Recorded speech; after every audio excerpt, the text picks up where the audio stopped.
This is a Sandy Boy Productions podcast.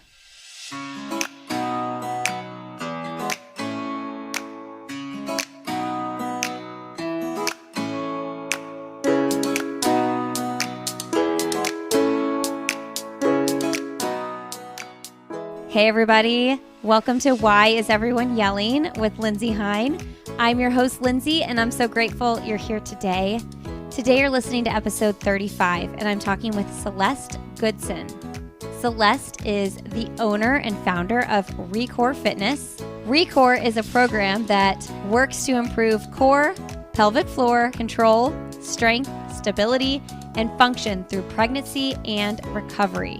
Celeste is the mother of 3 herself, and she found that she had some challenging issues with her 3rd child. And in her research, trying to figure out what the heck to do, she discovered so much great information. And over the last decade has founded this amazing business called ReCORE Fitness, where she's helping other mothers who have gone through the same thing that she's gone through find solutions. ReCORE has programs to help reactivate, realign, re-strengthen, and re-stabilize. Celeste also has training options where she can give you a custom consultation and training for your specific needs. And she also has products. She actually created a fit splint, which is a belly band to wear when you run while you're pregnant. I've had so many moms ask me, what do you wear as you get further along in your pregnancy if you're continuing to run? And Celeste also had that problem and she found a solution and actually created it. I'm so inspired by the fact that she went and made this solution because it seemed like a lot of work. She tells us all about it in this episode. She shares with us what they do at ReCORE as well as how she founded that business. Very inspiring woman. I hope that you get the information you need out of this episode. If you know any moms who are pregnant or newly postpartum, this is definitely one to refer them to. All right, friends, this podcast is part of the Sandy Boy Productions podcast network, so make sure you check out Sandy Boy Productions on Instagram and learn about our other shows in the network as well. Okay, enjoy my conversation with Celeste.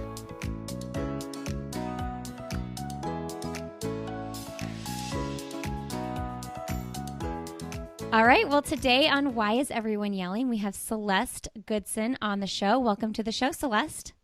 Thanks, Lindsay. I'm super excited to be here. I am super excited to have you. You know, we know each other through the running world, and this actually is a conversation that could be relevant for both I'll Have Another Podcast and Why Is Everyone Yelling. Yeah. So I'm excited to educate our listeners today. Yeah, this is great. Okay, so Celeste, you run a business called ReCORE Fitness. So tell us what you do at ReCORE. Yeah, so I started ReCORE about 10 years ago after my 3rd child.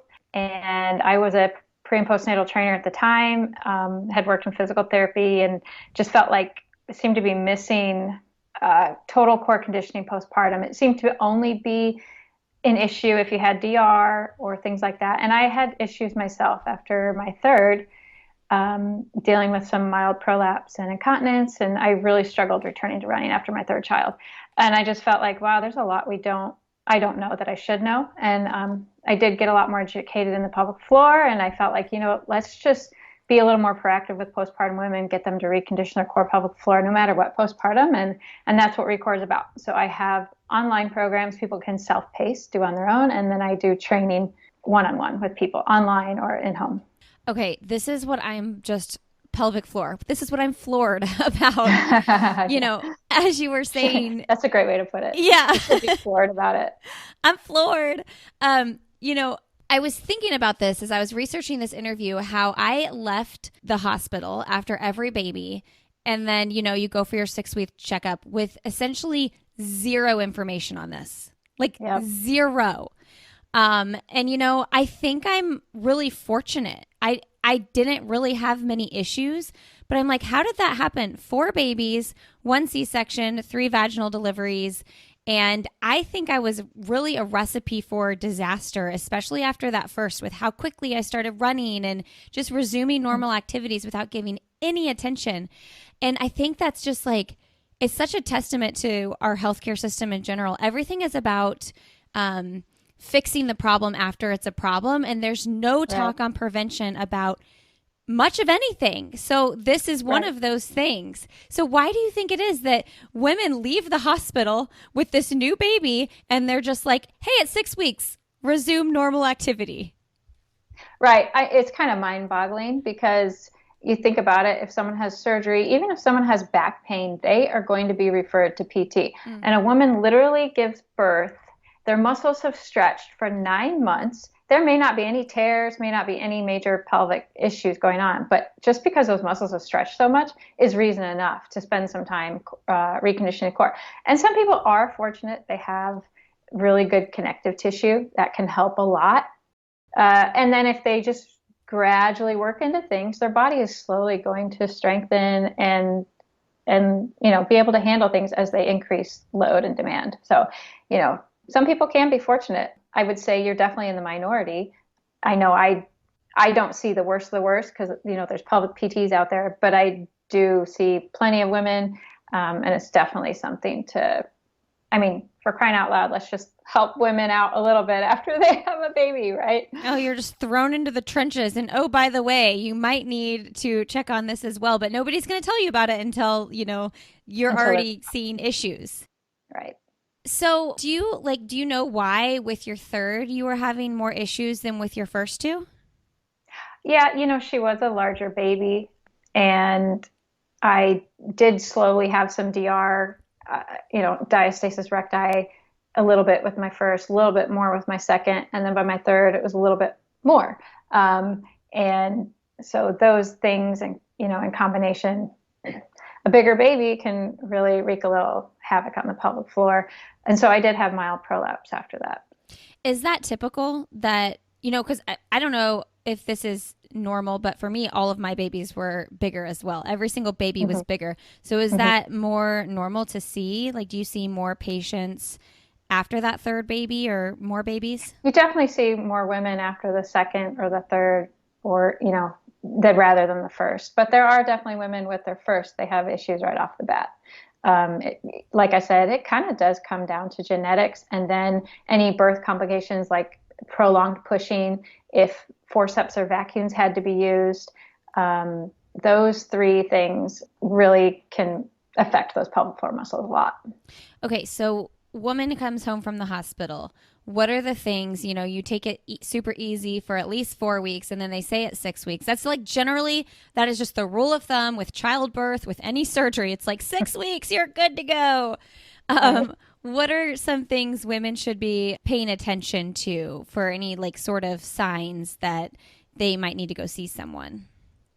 Yeah, so the first thing I'd love to change is getting women to be able to do some of these core pelvic floor exercises within the first, after the first 2 weeks postpartum. It's generally safe for everyone. If you can walk around and lift a baby and squat on the toilet, you can do core pelvic floor exercises. So it's just really helps wake up those muscles, get them responding faster, better. And those can definitely be done before 6 weeks. But I do ask for medical clearance and approval for women to do that. So when they come, they should be paying attention when they come home to pelvic pain, pelvic heaviness. They may not notice that until they try to start walking a lot, standing a lot, squatting, or running.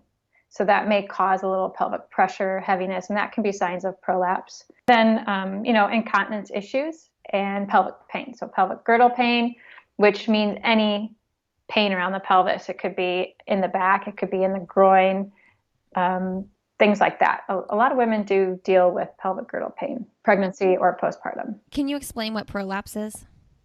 Yeah, so there are 3 types of prolapse. That's where the uterus, the rectum, the vaginal area, either of those kind of lower a little bit. It's actually very common to have some lowering that happens because of delivery.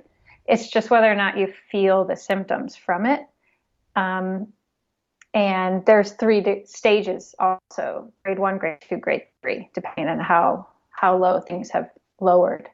The issue isn't so much what grade do I have. The issue is, do I feel the symptoms and can we help get those symptoms to go away? So, I had mild prolapse. They didn't tell me a grade at the time. But I was 7 months postpartum and really struggled to return to run. It felt very uncomfortable, didn't feel right. I feel like something's going to fall out. It's definitely terrible. But the symptoms can improve without the grade actually improving. Oh, So it wow. may, yeah. And then, I've been running marathons since, and there's still a lot of research that needs to be done with prolapse, but it's never gotten worse. Never gotten worse. So there's a lot of fear associated with running with prolapse, and the issue really is strengthening the muscles and the tissue, symptoms improve, and so that you can return to run. Okay, so does it ever go back? It can move a little bit, but oftentimes it doesn't move a lot with exercise. But the symptoms can improve, and then it doesn't get any worse, if that makes sense. Okay, so I guess let's just go there. Typically, Let's talk yeah. about what are some exercises people should do if they are experiencing prolapse. Yeah, so if they're experiencing prolapse, I would definitely encourage them to see a pelvic PT. And then it's just a matter of reconditioning the core pelvic floor. And the way to think about it is we do have an inner core system, and that's the transverse abs, the pelvic floor, the diaphragm, like multifidus, small back muscle. Those four are like an inner canister that respond typically first. They don't have to, but they typically turn on first. But getting that canister, it's like a pressurized canister when you breathe in and relax to coordinate well, is sometimes a little uncoordinated postpartum. And so strengthening, lifting, relaxing with the core, pelvic floor is like the first step. And then you load it. Then you make it harder, And then you also introduce the pelvic floor slowly. You think about the pelvic floor being a hammock. You slowly introduce that pelvic floor to a little bit of impact after it's gotten some strength. So the pelvic floor has to be voluntary contractions or involuntary contractions. So when you run really fast, it has to be able to do its own thing. You can't try to control the movement, right? So you just want it to be able to respond properly. And so if pelvic floor is too tight, or if it's weak, or it's just feeling uncoordinated, it's not going to respond appropriately, and then you have leaking issues, or you get those bulging feeling. Okay, so issues with prolapse, issues with pelvic floor. I just want to make sure I understand they're two different things. Well, it can be, yeah. You can have the lowering of those internal organs, Okay. which is one of those three, or you can have pelvic floor muscles, which are underneath, that have stretched or torn. Some women do have tearing in the pelvic floor muscles, and that is, that's the hammock, and that's what helps keep everything together and work together. I'm curious, is there research on like if you had to be cut in delivery, does that make a difference? Yeah, so episiotomies Yeah. do affect the pelvic floor, and there's grades of those. It's just a longer healing time depending on the tear, but those typically they can heal pretty well. It's if you get a tear in the levator ani, which is a pelvic floor muscle, it's called an avulsion. That can be a lot more difficult, but typically episiotomies will respond well to PT. Okay.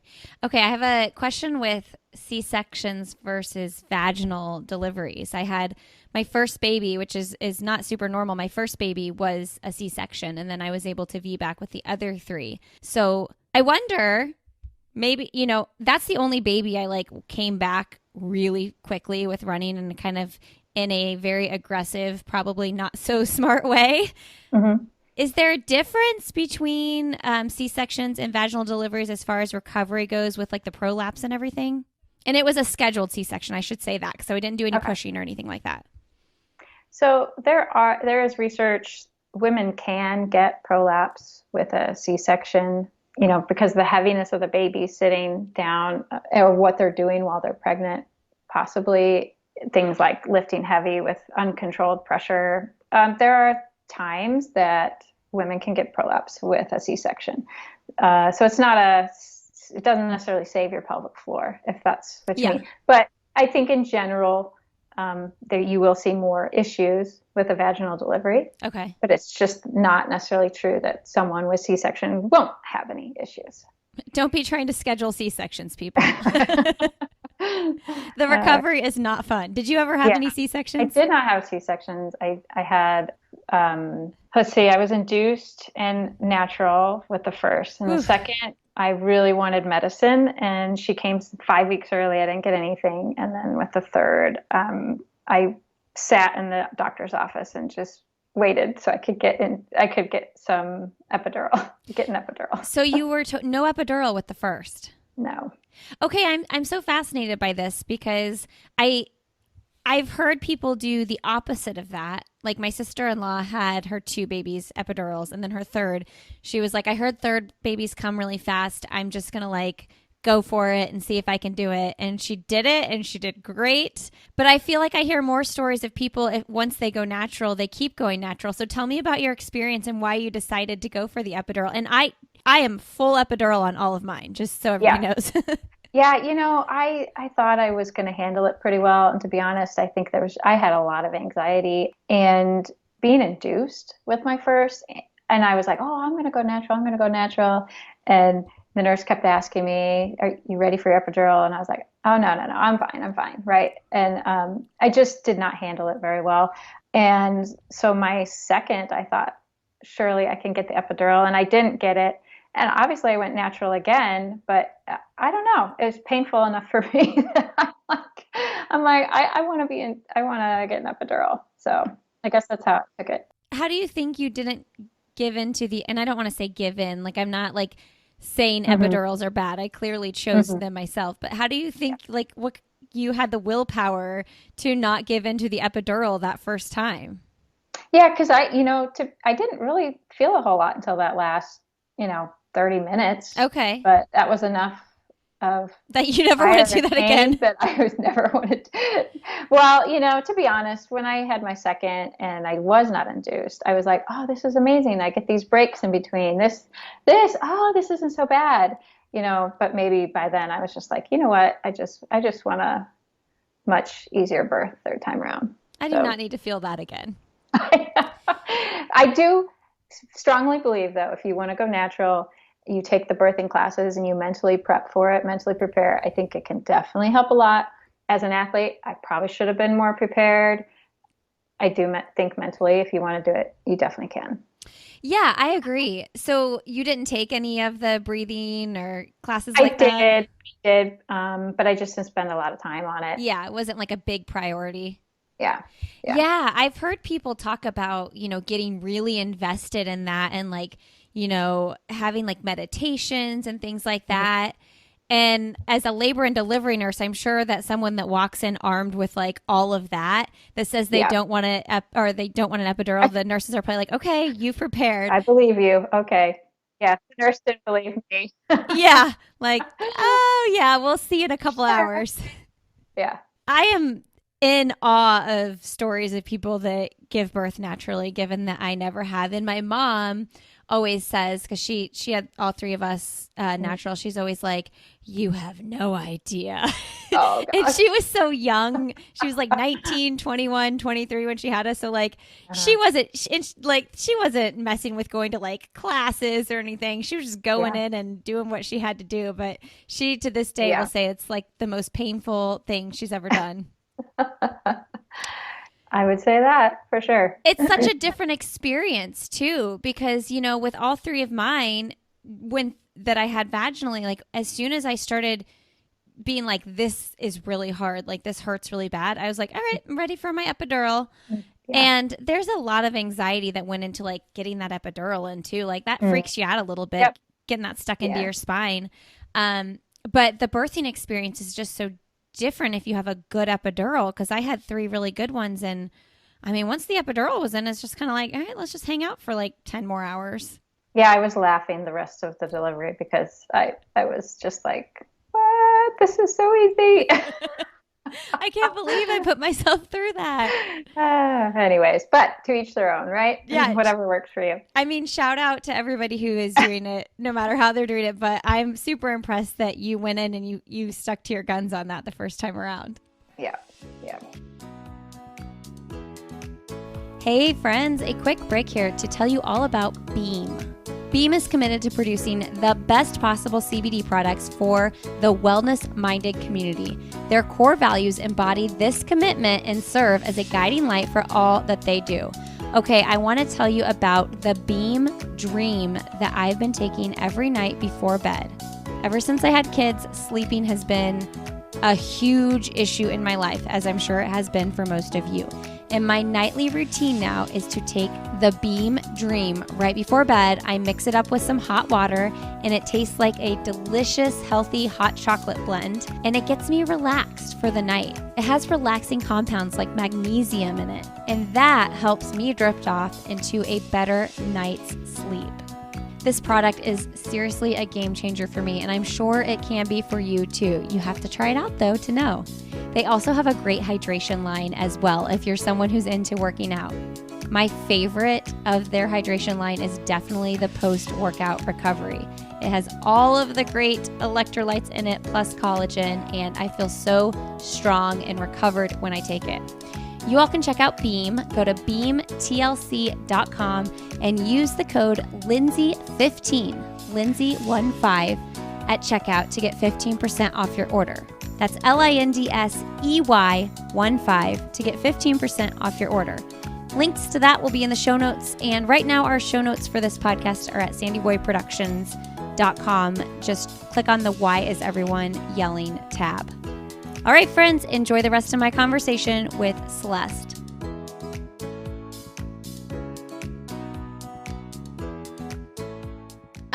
Okay. Can you define diastasis recti? I probably said it wrong.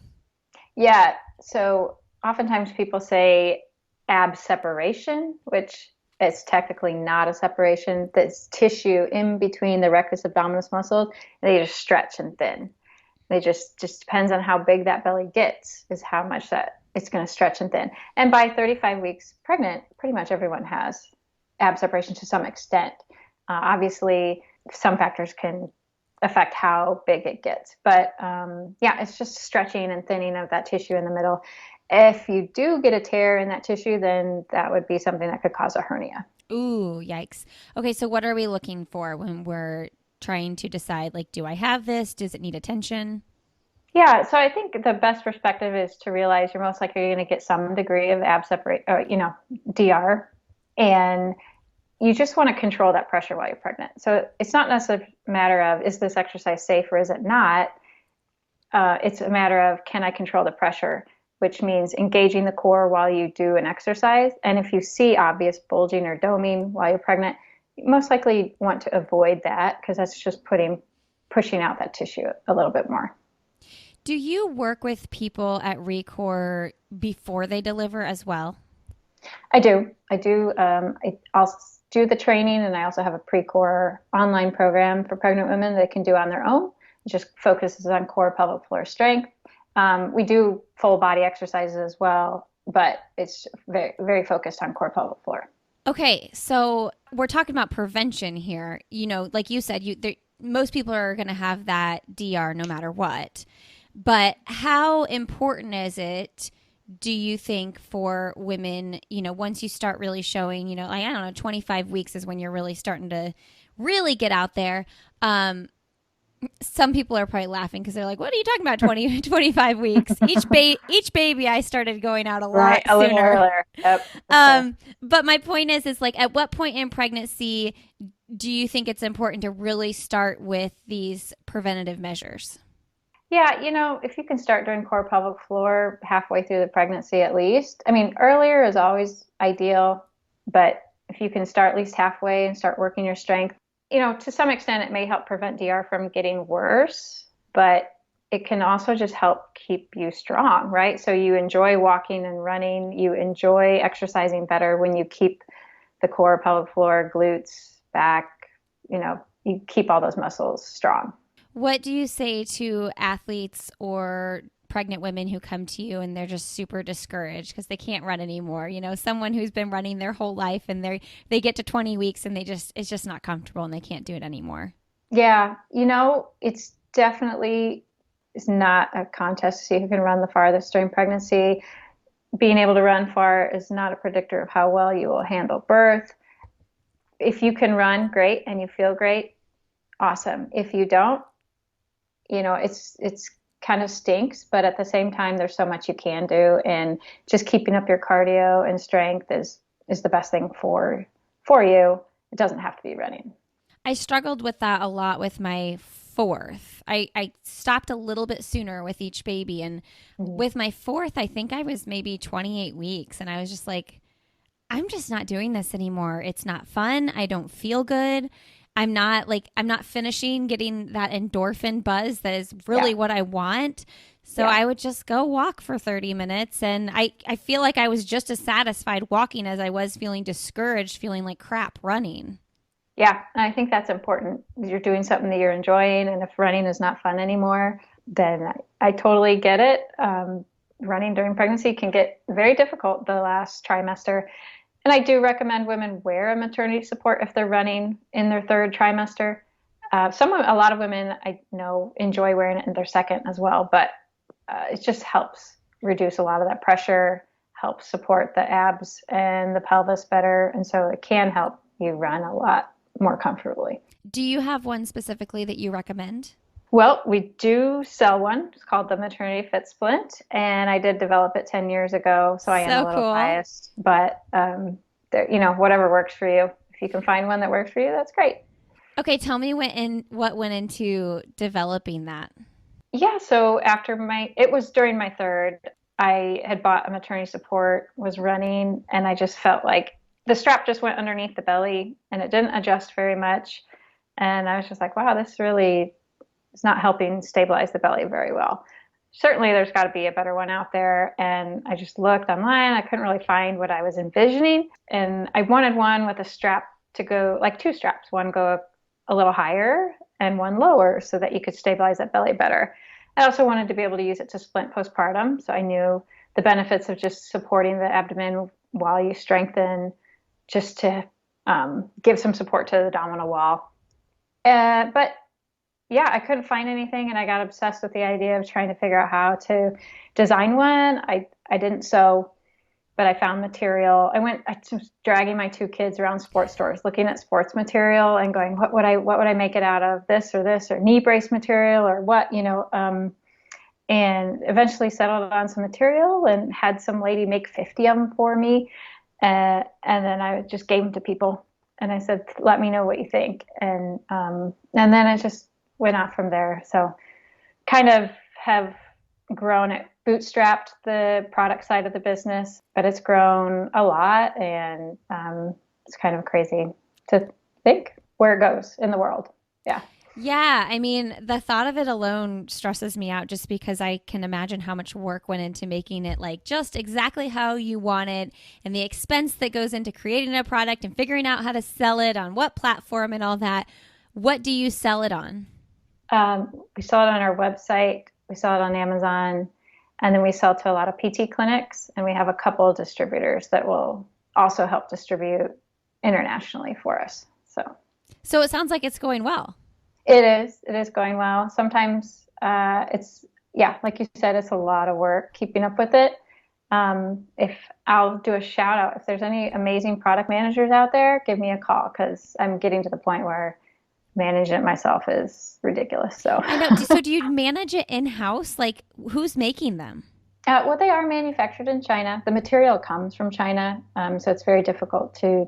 We've tried, and we have manufactured in the U.S. before, but it gets shipped and stored in a warehouse, and then we store like 12 boxes at a time in our garage. And actually, my kids help package up the orders. So Oh, that's I so do have good. two people that work for me, but one more on like customer service side, and one on like training and research. So Okay, so you started ReCORE when your youngest was like you developed the band before ReCORE or you developed it was ReCORE? really kind of all at the same time, because it was my third that I started running, and was frustrated with the product. And then it was after my third that I struggled running. And then I was like, wow, why are we not doing more core reconditioning postpartum? And I was told by an OB 7 months postpartum I would need surgery. And I said, well, let me just go back to the drawing board. Let me do a little more strength and exercise. And he's like, well, exercise isn't going to help you. And I said, well, okay. And he didn't say anything about seeing a pelvic floor PT. We did not have good insurance at the time. And so I just went back to the drawing board, and that's when I developed ReCORE. And within 3 months, I was running fine. Wow. Okay, so tell me about like your certifications and stuff, and like how you had the knowledge and expertise to like even know where to start. My degree is in exercise science, and then certification as a medical exercise specialist, which not a lot of people know what it is. It's like basically an exercise physiologist. I could probably go get that certification, but I had to have so many PT hours and clinical hours to be able to work with special populations. So just train people that have been cleared by a doctor that have maybe neuromuscular, metabolic, or musculoskeletal disorders. So that just gave me a specialized personal training certification. And then I studied pre and postnatal. And so then I was doing that kind of training after my second. So you were just fascinated with like how this all worked and how to rehabilitate yourself as well. Yeah. And then just did the work and figured it out and thought like more women need this in their lives postpartum. Yeah, I mean, and my training's evolved over the last 10 years. I've always taken the approach of strengthening the core, pelvic floor postpartum, no matter what. But there's been research that's come out, and, I've expanded how we approach DR, expand those types of things in training. So I do take the same approach, and we do strengthen everything postpartum, but there's been a lot of things that have improved over the last 10 years as far as research and things like that. I love that. That's like, there's always going to be more research and more knowledge and that we can apply and add to the way we practice. And, I think that's really important in medicine too, that doctors should be paying attention to that stuff rather than just like, oh, here's the same old thing, Right. Yeah, for sure.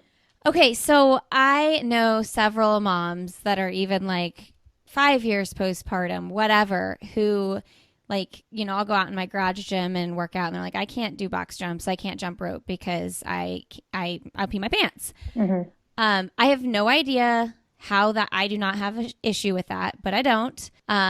Is that something that like 5 years postpartum, if you're still experiencing that, can you rehab that far out? You can. Okay. You can. What should we be doing? I would say, oftentimes people can do my program and that's enough, but I always encourage to go see a pelvic floor PT because there can be things they can see and there may be an issue with that you're not going to see from doing a program online, right? But half the time it is just coordinating that core and pelvic floor and getting the strength back. And a lot of times if that just wasn't addressed or that the things you're doing never really helped develop that coordination and strength very well. The other issue, I say strength, but the muscle, especially pelvic floor, it needs to be able to relax.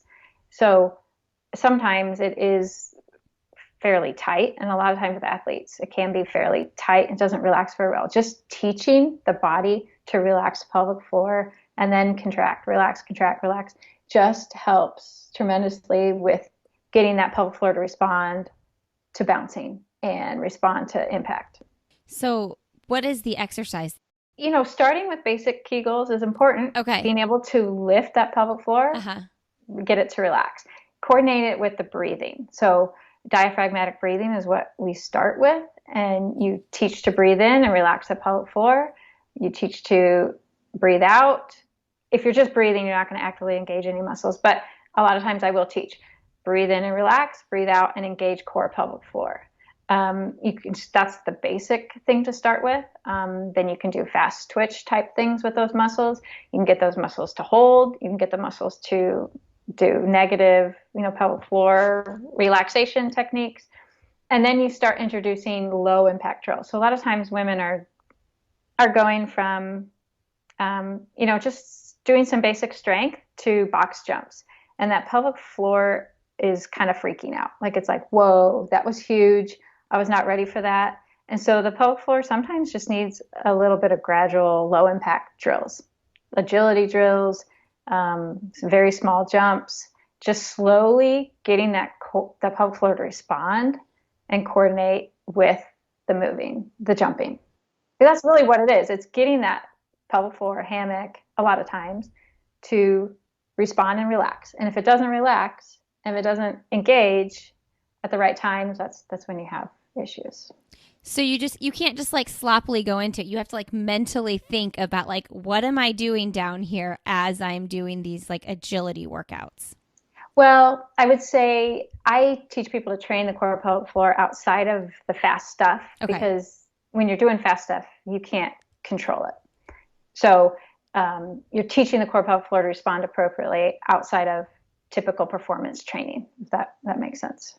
But you're also gradually introducing that performance training so that the body can respond appropriately. After you've been doing the techniques. Yeah, after you've got some strength down. So if you are 5 years postpartum or whatever it is, you can still address this issue.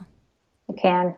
All right, Celeste. So let's give our listeners 5 things to walk away with. Maybe some people listening are pregnant with their first baby. Maybe they just had their third baby, whatever it is. You have 5 things that we're going to leave listeners with that they should know postpartum about their pelvic floor and core. Yeah. So first, really obvious, and I've said it a few times, go see a pelvic floor therapist. It's actually okay to see one while you're pregnant. They can teach you how to do Kegels properly. If you don't know what it means to lift or relax your pelvic floor, if you have trouble, because some women like squeeze their glutes, some women just don't really know how to do that. And they can check and see how your pelvic floor responds. Do you have any tears? Do you have any issues? Right? Second is, and I did talk a little about this, your core and pelvic floor is a pressurized system. You want it to coordinate well. And when it's not able to control pressure, which when the muscles stretch for 9 months, you've got your transverse and your rectus and your obliques that have really, really stretched. People can have a really hard time controlling pressure, which means doing hard, high impact or hard core exercises. But once you get that strength back and you load the transverse, which is what I'm really big on with ReCORE, is loading the transverse muscle. That's what helps people get back to really hard exercises like hanging leg lifts, pull up, push up. I mean, obviously you need upper body strength, that kind of thing, but you really need all those muscles working well. And then third is that, yes, all core muscles need to be strengthened postpartum. There's a lot that people would say, oh, only if you have DR do you need to worry about it. Or, oh, if you have DR, just do basic TVA muscle engagement, which that's fine. That's isometrics. You need to load it. You need to move it past that. Third, people will say, oh, don't do crunches. Crunches are practical. Eventually you can do them. You just need to get pressure control. And so, yeah, all the muscles need attention postpartum. Fourth is, women will, try to engage their pelvic floor while they run. Will that help? Maybe that'll help. And running is an involuntary muscle movements. It just has to happen so fast, up, down, up, down, up, down. You can't do that while you're running. Just remember if you ran track in high school or college, your coaches always told you to relax. That's what you do with your muscles when you run. You relax. You do think about form. You think about breathing. Think about how you're landing. But we don't try to contract muscles here or there, right? So same with pelvic floor. And then fifth is, yes, it's never too late. There's so much women can do to improve their symptoms and be able to get back to doing things that they love. So don't let DR, don't let prolapse, don't let stress incontinence stop you. Go see a pelvic PT. You can reach out to me for training or try the online program, recondition your inner core and see how it goes. I am just like so mind boggled that I have had 4 babies and like never talked about this with my OB. And I love my OB. Like she is so special to me. She only delivered one of my 4 babies, but she's been an amazing doctor for my kind of like neurotic and like crazy thoughts about health related stuff. And but so I'm not really faulting her. I'm just faulting like the system of practitioners. It's like, this is not, I didn't think I ever even talked about doing Kegels when I was pregnant with my doctor or the nurse. Yeah, it's definitely improving. OBs are becoming a little more aware that pelvic PT and what they have done with research, they've done a phenomenal job. And there is a role for pelvic PTs. I feel like it should be standard care. Women see a pelvic PT postpartum and make sure things are okay, and given basic instructions on how to strengthen your core pelvic floor postpartum. And the OBs just weren't trained on it. They really weren't. And they didn't study exercise science either. So, they do look for the very big red flags of bleeding, Yeah. things like that, but they're not PTs. And so in some ways you can't fault them, but at the same time, there's a lot of education that's happening, and OBs are starting to say, hey, go see a pelvic PT, go try this program. I do have PTs that refer my program. So, give them some sort of footprint to follow postpartum.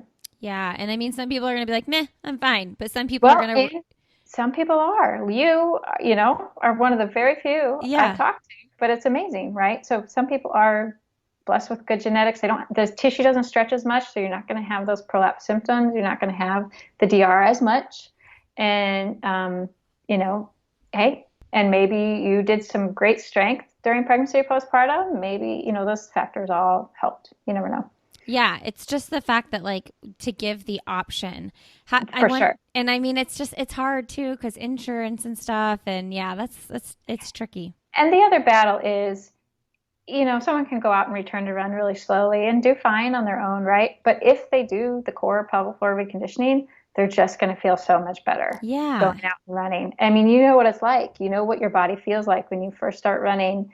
If you haven't done a whole lot, it's like, whew, this is rough. But just a little core pelvic floor strengthening can go a long way in helping you feel a lot more stable and a lot more strong while you run. Okay, Celeste, what is the website where people should go check you out? So it's ReCOREfitness.com. Okay, and you're ReCORE And Fitness on Instagram, right? yep, I'm yep, so like every time I hear of like a mom who started a business or something like that when their kids were, yeah, little babies, I'm always so inspired and intrigued by the process because you're in the middle of this like mess with all these little kids, yet you're yeah. pursuing this dream because you want to help other people. Now that you're 10 years removed from that, what do you look back and think, and like what would you say to Celeste 10 years ago? Oh gosh. Yeah, I really did enjoy it while the kids were young. It gave me something to really focus on because I was clearly a trainer at the time, but and not doing another job. But yeah, just being patient with how things expand in social media and not comparing yourself to what other people are doing. And it's so hard. It's so And hard. it's so hard. And you just have to stay focused with what you're doing, and you can only do so much. So that'd be my advice. I was just listening to another podcast. Sonia Looney is her name. Okay. She's a world champion mountain biker, and she interviewed James Clear. He's the author of Atomic Habits. Have you read that Okay. book? I have not. I actually I've started heard it. of it. I Yeah. started it and quit because I just wasn't into it. But the interview is excellent. And he was talking about how with social media and like not wasting your time and not getting caught up in comparing, he was like, you can curate exactly what you're seeing on your feed. And it's like so many of us have Yep. had these like social media feeds Yep. for 10 years or whatever it is. Like all these people I've been following on Twitter for like literally 10 years and Instagram 8 years. Yeah. And I've seen a couple people do this, like just go and delete everybody and Oh, start wow. fresh. Hmm. And I'm like so tempted to do that so I can again curate that feed that he's talking about. He was like, you can make your feed so that it's nothing but educational, inspiring, nothing that's like too Yep. busy or throwing you off in that comparison model. I'm just so paranoid that I'm going to like offend people. So then I thought, well, maybe I'll just have somebody else go in and start fresh so that I don't have to feel guilty Yeah. unfollowing. No, I know what you mean. You're like, are they going to notice? And like, it's not most likely personal. they're I not just want to gonna start notice. fresh. Yeah. Yeah. Yeah, for sure. But it is such a good advice because you can have control over what you see and what influences you. And it's you can definitely play a comparison game all the time, and that doesn't get you anywhere. Yeah, and if you just get back to the root of like, why did I start this in the first place before all that noise was even there? Like, why? Because 10 years ago, the noise that we're talking about was not as noisy No, as it is now. no, definitely not. And there's a lot of pre-postnatal experts, and which is great. There's so many. It's like almost like, okay, I think I'm ready to step away. What else can I do now? Because it's like everyone's doing it, which is fine. But I do. It is hard when you see someone just had one baby and then Yeah. they're an expert, Yeah. And so I'm like, okay, all right, well, it's okay though. I mean, I think that any profession, same could be said. I mean, think about with podcasting too. I'm like, who doesn't have a podcast these days? You know what I mean? Yeah. Yeah. And you do a phenomenal job. Can I just say, Oh, when I thanks. first started listening to podcasts, I was running more. And when I first was like, oh, yeah, go listen to podcasts, go listen to Lindsay Hine, I listened to so many of yours. Like it was just like one after another, one after another. Oh, everybody. I soaked them up. So you do a great job. Thank you. There's a lot of them in that backlog now. I always say I'm scared to hear what those early days sounded like. But Yeah, no. Be proud. That was good. okay. So how old are your kids now? Oh my gosh. My oldest turned 17 this week. 17. He'll be a senior next year. Okay, so boy. Boy, girl, girl. Okay, And then boy, girl, girl. a girl who'll be 15 in a month and starting to drive. And then I have a third who will be 12 in August. So before we wrap up here, what I'm throwing this on you. I didn't prep you for this, Mhm. but I love talking to moms who have like been there, done that, and are a few steps ahead of me. So like, my kids are 2, 4, 6, and 8 now. What Mhm. what would your advice be to yourself when you were parenting in that season? Now that you're like, oh, Oh I'm man, way past that. it's so hard because I know how hard and busy the mornings and the nights are, and just when you have the littles at home, how hard it is to get stuff done. You just feel like you just don't have much time to think for yourself sometimes. But just enjoy it because, oh man, high school and middle school is just a whole new ball game. Have you Whole new had ball the game. phase where like maybe you're lucky and you don't have this? I'm reading a book right now, and the little girl is 13, just went through this phase where she's just mean to her mom. She's just in that Mhm. phase where like mom's the worst, and it's because she's 13 or whatever. But have you had to walk through that at all? I feel like my feelings get so hurt. Yeah, a little bit with one, but yeah, just the issues kids have to deal with in middle school, high school, the social media, the phones, the drama. They just have to deal with a lot more than we had to deal with, and it's no joke. And you know, life was much simpler when they were younger, but at the same time, it was very hard. And I do enjoy time to think on my own, and they're out of the house, and my son can drive places, and he can pick his sister up. So, yeah, right. Pros and cons to everything. Yeah, that's what they say. Little people, little problems. Big people, big problems. Yep, exactly. When did you give your kids phones, and would you change when you did that? So they did get them by the end of sixth grade, Okay, so like 12. but it was only for texting. Yeah. Our youngest, though, she got it at the beginning of sixth grade, and we did not let them have social media until eighth grade. Okay, so My that's like son 14. was not into it, and he waited probably high school. But now it's harder. I've got a sixth grader who's begging for social media, and she's the only one who doesn't have social media.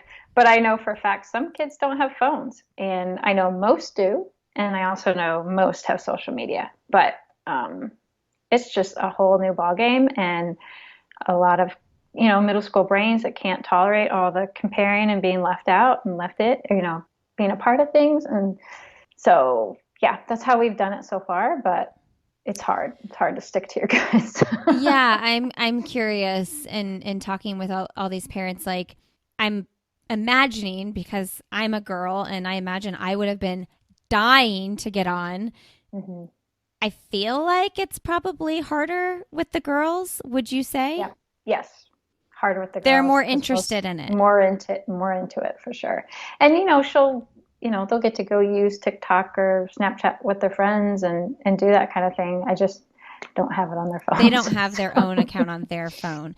Yeah. No. A couple weeks ago, I had a therapist on that works with teens, and she said that at age 16, she sees like a really big maturity shift. Like, obviously you're still 16, but like that is the time where she was like, if you're going to do it, that's when I would feel comfortable doing it. But man, that does seem like really a long time to hold out. Mm-hmm. Yeah, it is hard for kids when the kids have it in 6th grade. And a lot of them do. But at the same time, I just try to remind my youngest that I'm saving her a lot of drama. A lot of heartache, yeah. And you can text your friends all you want. You can send them a video if you want.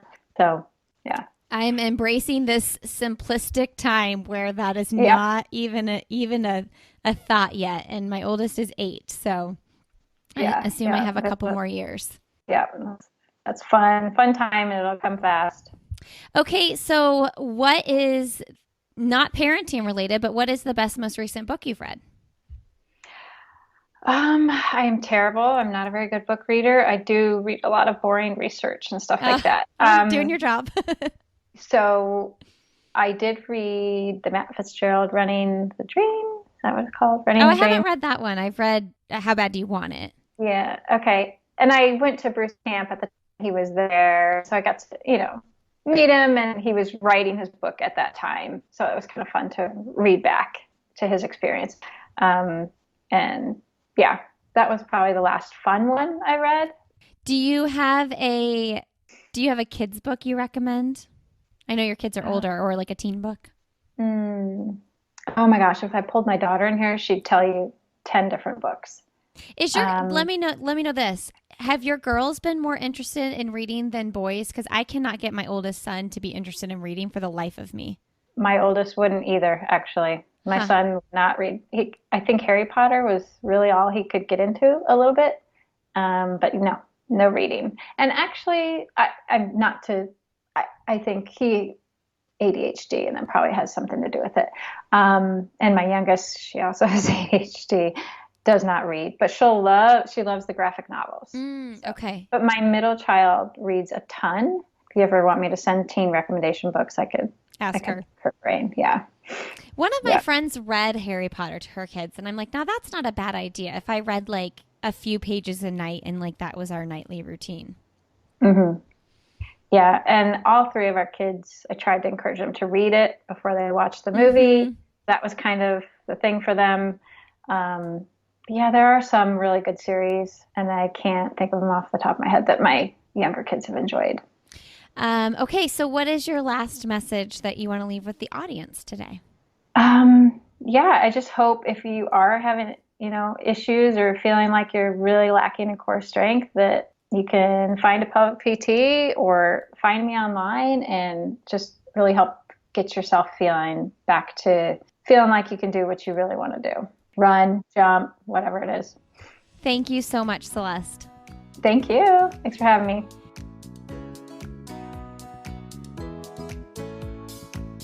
All right, everybody. Thanks so much for being here today. Thank you, Celeste, for coming on the show. You all can find Celeste on Instagram and learn more about ReCORE Fitness. Just go to ReCORE Fitness over there. You can also go to ReCOREfitness.com and learn more online. You can find this podcast on Instagram. We are Why Is Everyone Yelling over there. You can find me personally on Instagram. I am Lindsay Hine 626. Thank you so much for being here today. And if you know any parents who might be interested in these conversations, make sure you let them know about this podcast. You can learn more about all of the podcasts in the Sandy Boy Productions Network if you just go to sandyboyproductions.com and find us on Instagram, Sandy Boy Productions. Thank you for being here. Have a really great rest of your day, and we will see you next week on Why Is Everyone Yelling?